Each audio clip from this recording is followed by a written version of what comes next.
Thank you for that. It's an honor and a pleasure to be here talking with you about data science. So, who are the data scientists? That's you. And if you have read the appendix of the book about data science that I have sent out, written by Thomas Davenport and DJ Patel, you will know that this is the sexiest job that you can possibly have in this century. And I will try to convince you that this is really so. So you have chosen the right place at the right time. Now you are at a point right now where you really are in the tunnel. You cannot see beyond your next exam or your next paper or your next assignment. But believe me, this will end. And this will end very well. How do we know? Well, here is a table that shows you what kind of money are the companies paying at a global level for data scientists. So you start at, these are the US salaries, but it also applies to other countries, not necessarily to India at this point in time. However, believe me, this job is going to be global. So you will be able to move from one country to another being a data scientist regardless. And the pay will all be very, very good, whatever the standard for that country is. So you start at 80,000, let's say, and that would be the entry point job, your first job. And then you see, if you stay as data scientist per se, your salary goes up about 50% in 4 to 8 years, and then it roughly doubles after a decade. So things are pretty good. However, what I would suggest that you also become a manager of some sort. What does it mean to be a manager? Well, basically you manage people. If you manage 1 to 3 people, then you get a salary raise. And if you're managing more than 10 people, then you get a big raise. And that's where you will end up at, no matter where you get employed. So why do I have a picture of King Kohli here? Because he's wearing a shade. Why is he wearing a shade? Because your future is so bright, he's so bright that he has to wear a shade to look at your future. This is you. So let me explain what kinds of things you need to be a data scientist. There are 3 basic premises. One is where you learn the basics, so Python, R, and when I looked at your profile in your class list, I see you have all listed those things. That's all good. However, there is always however, you should also learn some sort of language. So I would suggest C++, for example. That's my own personal bias. The reason why I would suggest that is C++ is very versatile and very, very fast. These days you may not think, okay, so computers are highly capable. How does it matter whether it is fast or slow? Remember, your job is to deal with big data. And big data means millions and billions of numbers. And that's where the fast performance matters in the end. So if you have some kind of language like that under your belt, that gives you an advantage. And what I have put in the middle of all of that is Julia. As you know, Julia is a newish kind of application where you can apply a whole bunch of different things, and it gives you the combination of all the 3 things that I have listed there. So it is that's why it is sitting in the intersection of all these three things. Now, did I say just Julia? Not necessarily. You can have other things too which are equally capable, if a little harder to learn. So the point is, you want to have something else. Why do you need to have something else? And that's because of the following. If you have something extra beyond what is required, that gives you an edge. And that's what you want to look for in the long run. The other thing you need is to have a portfolio. Again, I have seen some of you have portfolios built in your profiles in, say, GitHub and so on. That's all good. But remember, if I go and look at your GitHub page, it should not be a scatterbrained page. It has to have some order so that anybody who's looking into that will find you and will find quickly what kind of projects you are doing, how you're doing them, whether you are organized or not. Organization matters a lot. So first, highlight your weaponry. What kind of weapons you have. Hadoop, good. R subroutines, good. All of those things are requirements. Second, you want to showcase your organizational skills.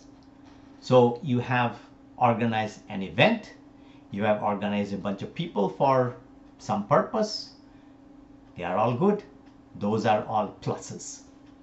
And you have some completed projects that you can show to the world. And remember, if you have large data sets analyzed, that is always a plus, because after all, you are going to be a data science with big data, and that's where that kicks in. Now, the other thing you need is not be shy. Don't try to stay in the corner and be timid about everything that you are doing. Showcase yourself. So, for example,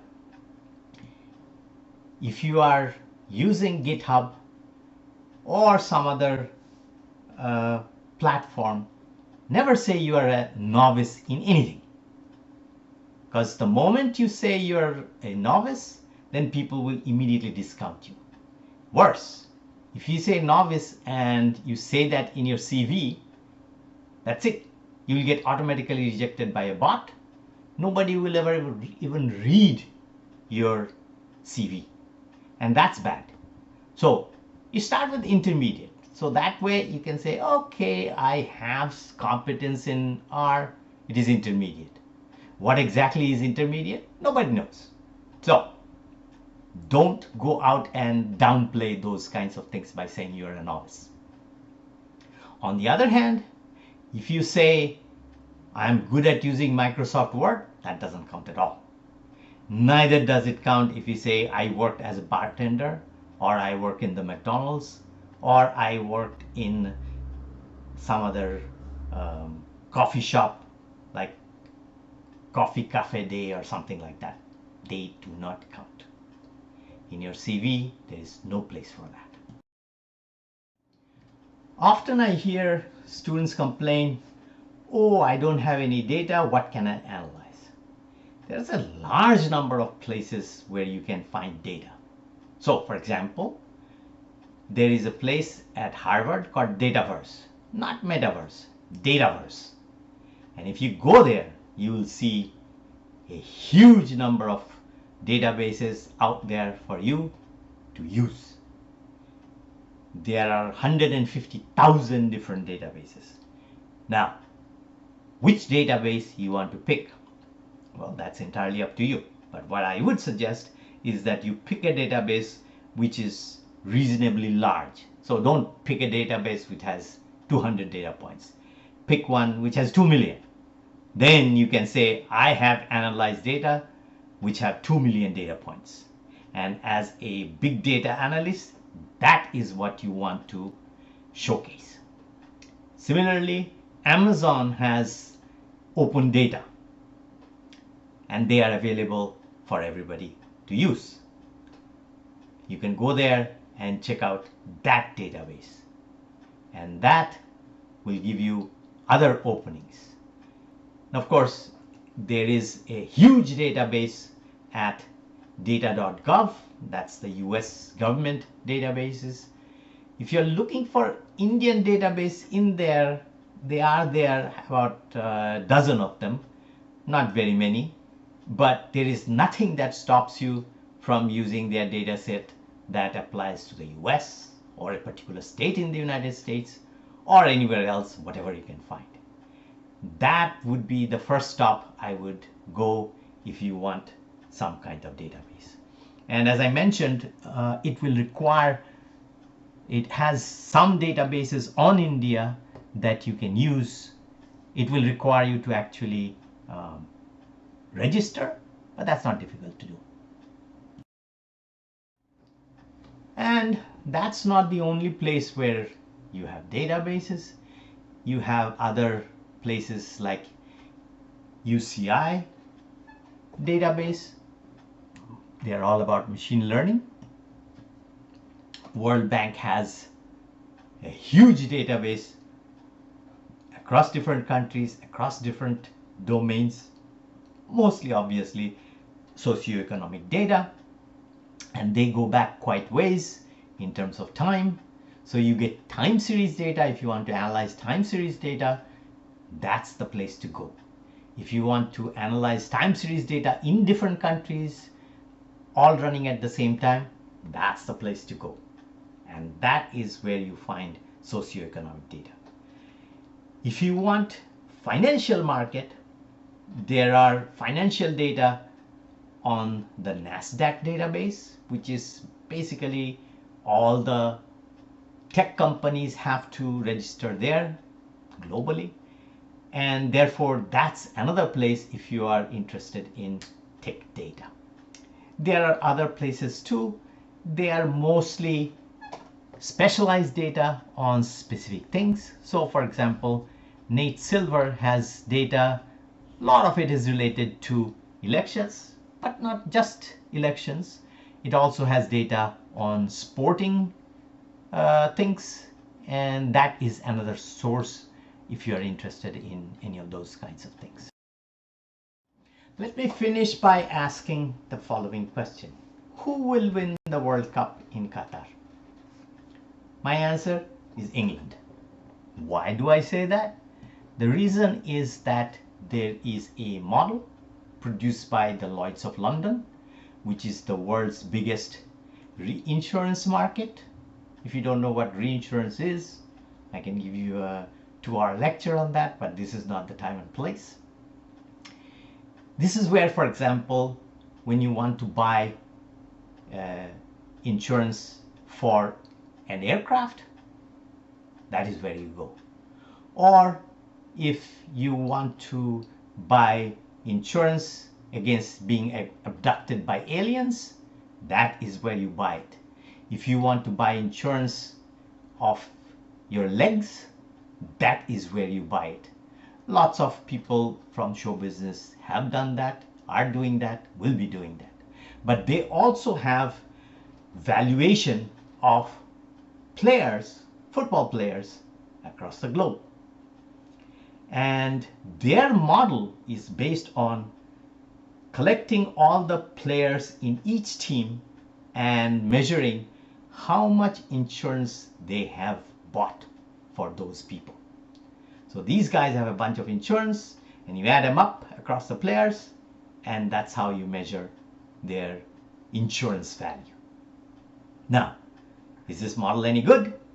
Well, the only way to figure out is how did they do in the past 2 World Cup that happened in 2014 and 2018. They predicted both of those times correctly. And this was far, far better than what the betting market did at that time, that is before the actual games took place. So They are better predictors than the betting market. Generally, betting markets are pretty good at other things. So, for example, the betting market for political betting, Satta, is illegal in India, but we do know that they exist and they do predict, and they do generally very, very well. These models, this particular model of the Lloyd's of London does even better. So what I've done here, I'm not telling you about the prediction that I'm making. The point I'm making is the following. If you build a model like the Lloyd's of London, not only you have to tell me what the model is and how it functions, you also have to tell me how it did using past data. Now, it doesn't apply just about predicting the World Cup, but any kind of model that you are building for any of your projects. I would like to know how it performed in the past by having a holdout sample, and you show me how it's going to perform in the future. And that's how I determine how good your model is.